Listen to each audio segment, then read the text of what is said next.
10월 28일 성경통독 우리말 성경 누가복음 12장부터 13장. 그러는 동안 수천 명의 사람들이 모여들어 서로 발표일 지경이 됐습니다. 예수께서 먼저 제자들에게 말씀을 시작하셨습니다. 바리새파 사람들의 누룩을 조심하라. 그들의 행위는 위선이다. 감추어진 것이 드러나지 않을 것이 없고 숨겨진 것이 알려지지 않을 것이 없다. 너희가 어둠 속에서 말한 것이 대낮에 들릴 것이고 골방에서 속삭인 것이 지붕 위에서 선포될 것이다. 내 친구들아, 너희에게 내가 말한다. 너희 몸은 죽일 수 있어도 그 후 더 이상 어떻게 할 수 없는 사람들을 두려워하지 말라. 너희가 두려워해야 할 분을 내가 보여주겠다. 몸을 죽인 후에 지옥에 던질 권세를 가진 그분을 두려워하라. 그렇다, 내가 너희에게 말한다. 그분을 두려워하라. 참새 5마리가 이 아시리온에 팔리지 않느냐. 그러나 하나님께서는 그중 참새 1마리까지도 잊지 않으신다. 하나님께서는 진정 너희 머리카락까지도 다 세시는 분이다. 두려워하지 말라. 너희는 많은 참새들보다 더 귀하다. 내가 너희에게 말한다. 누구든지 사람들 앞에서 나를 시인하면 인자도 하나님의 천사들 앞에서 그를 시인할 것이다. 그러나 사람들 앞에서 나를 부인하는 사람은 나도 하나님의 천사들 앞에서 그를 부인할 것이다. 누구든지 인자를 욕하는 사람은 용서받겠지만 성령을 모독하는 말을 한 사람은 용서받지 못한다. 회당이나 지도자들이나 권세 있는 자들 앞에 끌려가게 되더라도 스스로 어떻게 대답할까, 무슨 말을 할까 염려하지 말라. 성령께서 그때 내가 무슨 말을 해야 할지 가르쳐 주실 것이다. 사람들 중에서 어떤 사람이 예수께 말했습니다. 선생님, 제 형제에게 유산을 저와 나누라고 말씀해 주십시오. 예수께서 대답하셨습니다. 이 사람아, 누가 나를 너희 재판관이나 분배인으로 세웠느냐. 그러고는 사람들에게 말씀하셨습니다. 너희는 조심해서 모든 탐욕을 삼가라. 사람의 생명이 그 재산의 넉넉함에 있는 것이 아니다. 그러고 나서 그들에게 한 비유를 말씀하셨습니다. 한 부자가 수확이 잘 되는 땅을 가지고 있었는데 그가 혼자서 어떻게 할까, 내 곡식을 쌓아둘 곳이 없구나 하고 생각했다. 그리고 말했다. 이렇게 해야겠다. 지금 있는 창고를 부수고 더 크게 지어 내 모든 곡식과 물건을 거기 쌓아두어야겠다. 그러고 나서 내 영혼에게 말하겠다. 영혼아, 여러 해 동안 쓸 물건을 많이 쌓아두었으니 편히 쉬고 먹고 마시고 즐겨라. 그러나 하나님께서 그에게 말씀하셨다. 이 어리석은 사람아, 오늘 밤 내 영혼을 내게서 찾을 것이다. 그러면 내가 너를 위해 장만한 것들을 다 누가 갖게 되겠느냐. 자기를 위해 재물을 쌓아두면서도 하나님께 대해 부여하지 못한 사람은 이와 같다. 예수께서 제자들에게 말씀하셨습니다. 그러므로 내가 너희에게 말한다. 내 목숨을 위해 무엇을 먹을까, 내 몸을 위해 무엇을 입을까 걱정하지 말라. 목숨이 음식보다 중요하고 몸이 옷보다 중요한 것이다. 까마귀들을 생각해보라. 심지도 거두지도 않고 창고도 곳간도 없지만 하나님께서 그것들을 먹이신다. 그런데 너희는 새들보다 얼마나 더 귀하냐. 너희 중 누가 걱정한다고 해서 자기 목숨을 조금이라도 더 연장할 수 있겠느냐. 너희가 이렇게 작은 일도 제대로 못하면서 왜 다른 일들을 걱정하느냐. 백합꽃이 어떻게 자라는지 생각해보라. 일하거나 옷감을 짜지도 않는다. 그러나 내가 너희에게 말한다. 그 모든 부귀영화를 누렸던 솔로몬도 이 꽃 하나만큼 차려입지 못했다. 오늘은 여기 있지만 내일은 불 속에 던져질 들풀들도 하나님이 그렇게 입히시는데 하물며 너희는 얼마나 더 잘 입히시겠느냐. 믿음이 적은 사람들아. 그러니 무엇을 먹을까, 무엇을 마실까 찾지도 말고 걱정하지도 말라. 이런 것들은 다 세상 사람들이 추구하는 것이다. 아버지께서는 너희에게 이것들이 필요하다는 것을 아신다. 그러므로 너희는 오직 그분의 나라를 구하라. 그리하면 이런 것들을 너희에게 더해 주실 것이다. 두려워하지 말라. 적은 무리여, 너희 아버지께서 그 나라를 너희에게 주기를 기뻐하신다. 너희 소유를 팔아 자선을 베풀라. 너희는 자신을 위해 닿지 않는 지갑을 만들어 없어지지 않는 재물을 하늘에 쌓아두라. 그곳에는 도둑이 들거나 좀먹는 일이 없을 것이다. 너희 재물이 있는 곳에 마음도 가는 법이다. 항상 허리에 띠를 두르고 등불을 켜놓고 있어야 한다. 마치 주인이 결혼잔치에서 돌아와 문을 두드릴 때 곧 열어주려고 대기하고 있는 사람들과 같이 되라. 주인이 돌아와서 종들이 깨어있는 것을 보면 그 종들은 복이 있을 것이다. 내가 진실로 너희에게 말한다. 그 주인은 허리에 띠를 두르고 그 종들을 식탁에서 앉힌 다음 곁에 와서 시중을 들 것이다. 만약 주인이 한밤중이나 새벽에 오더라도 깨어있는 종들을 본다면 그 종들은 복이 있을 것이다. 너희는 이것을 알라. 만약 집에 도둑이 언제 들지 알았더라면 집주인은 도둑이 집에 들어오지 못하게 할 것이다. 그러므로 너희도 준비하고 있어야 한다. 인자가 생각지도 않을 때 올 것이기 때문이다. 베드로가 물었습니다. 주여, 이 비유를 저희에게 하신 것입니까? 아니면 모든 사람에게 하신 것입니까? 주께서 대답하셨습니다. 누가 신실하고 지혜로운 종이겠느냐. 주인이 자기 종들을 맡기고 제때 양식을 나눠줄 일꾼이 누구겠느냐. 주인이 돌아와 종이 시킨 대로 일하는 것을 본다면 그 종은 복이 있을 것이다.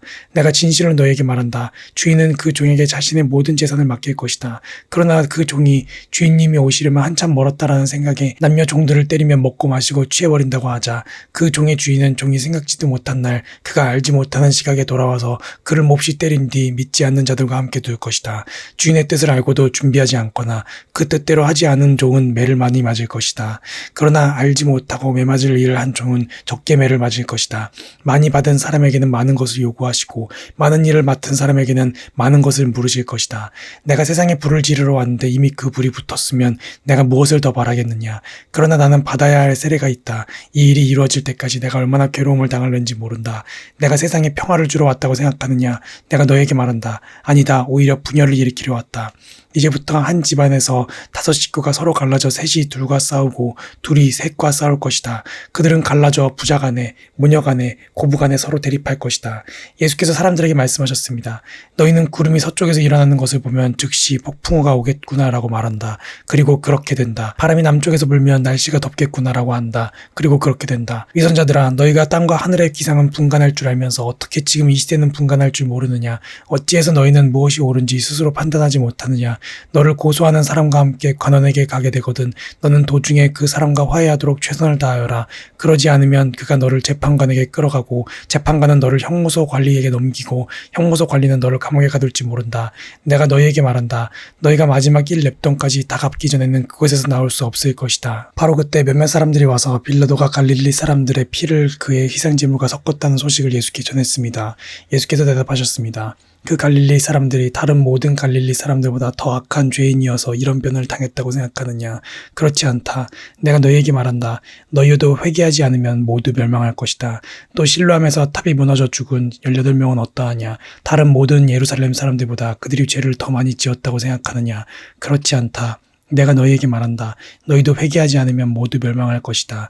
예수께서 이런 비유를 말씀하셨습니다. 어떤 사람이 포도원에 무화과 나무를 한 그루 심었다. 그는 열매가 열렸을까 해서 가보았지만 하나도 보이지 않았다. 그래서 그는 포도원 지기에게 말했다. 이 무화과 나무에 열매가 있는지 보려고 3년 동안이나 와보았건만 하나도 없으니 나무를 베어버려라. 무엇 때문에 땅만 버리겠느냐? 그러자 그 종이 대답했다. 주인님, 한 해만 그냥 두십시오. 그러면 제가 그 둘레를 파고 거름을 주겠습니다. 혹 내년에 열매가 열릴지도 모릅니다. 그렇지 않으면 그때 베어버리십시오.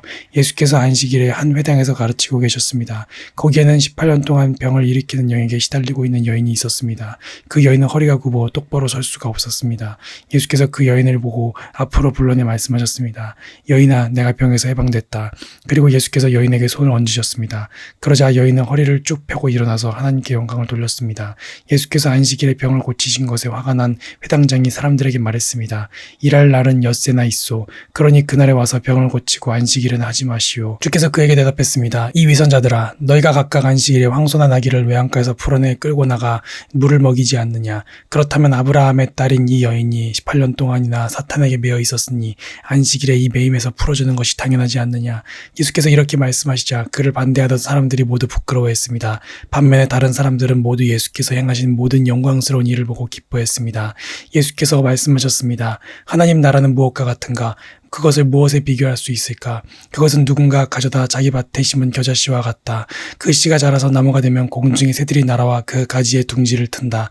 예수께서 다시 말씀하셨습니다. 하나님 나라를 무엇에 비교할 수 있을까? 그것은 누룩과 같다. 어떤 여자가 가져다 가루 3-4톤에 섞었더니 결국 온통 부풀어 올랐다. 예수께서는 예루살렘으로 가는 길에 여러 마을과 동네를 거치며 말씀을 가르치셨습니다. 어떤 사람이 예수께 물었습니다. 주여, 구원받을 사람이 적습니까? 예수께서 그들에게 말씀하셨습니다.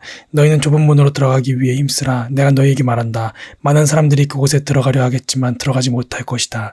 집주인이 일어나 문을 닫아버리면 너희는 밖에 서서 문을 두드리면서 주인님 문을 열어주십시오라고 말할 것이다.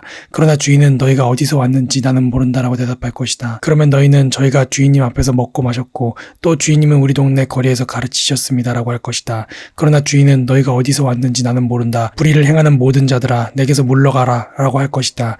아브라함과 이삭과 야곱과 모든 예언자들이 하나님 나라에 있고 너희 자신은 정작 밖으로 내쳐진 것을 볼 때 너희는 거기서 슬피 울며 이를 갈 것이다. 사람들이 동서남북 사방에서 와서 하나님 나라의 잔치자리에 앉을 것이다. 보라, 나중에 시작했으나 먼저 될 사람이 있고 먼저 시작했으나 나중 될 사람이 있다. 그때 몇몇 바리새파 사람들이 예수께 와서 말했습니다.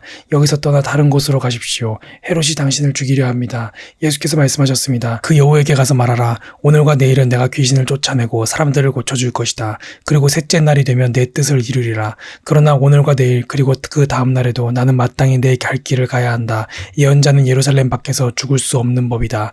오 예루살렘아, 예루살렘아, 내가 예언자들을 죽이고 내게 보낸 사람들을 돌로 치는구나. 암탉이 제 새끼를 날개 아래에 품듯이 내가 얼마나 너희 자녀들을 모으려고 했더냐. 그러나 너희가 원하지 않았다. 보라, 이제 너희의 집은 황폐한 채로 남을 것이다. 내가 너희에게 말한다. 너희가 주의 이름으로 오시는 그분은 복이 있다라고 말할 때까지 너희가 다시는 나를 보지 못할 것이다. 아멘.